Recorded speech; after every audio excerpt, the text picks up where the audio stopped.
ইব্রাহিম আলাইহিস সালাম একদিন আজরাইলকে বলছে, আজরাইল, কোন নাফরমান পাপীর রুহু যে কবজ করো তুমি, তখন তোমার চেহারাটা কিরকম হয়, আকৃতিটা আমার এটা একটু দেখাও।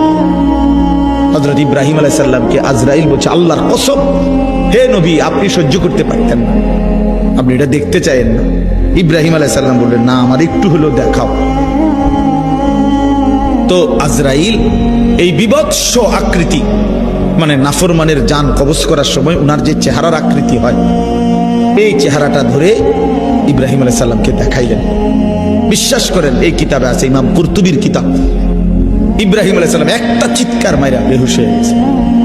হুঁশ আসার পরে ইব্রাহিম আলাইহিস সালাম বললেন, আল্লাহর কসম, আয় আল্লাহ, মালিক আপনার কসম, কবরের আযাব, জাহান্নামের আযাব কোন নাফরমানের জন্য কিছুই লাগবে না, শুধু আজরাইলের এই ভয়ানক দৃশ্য জান কবজের সময় একবার দেখলেই তার সারা জিন্দেগীর নাফরমানির শাস্তির জন্য এটাই যথেষ্ট।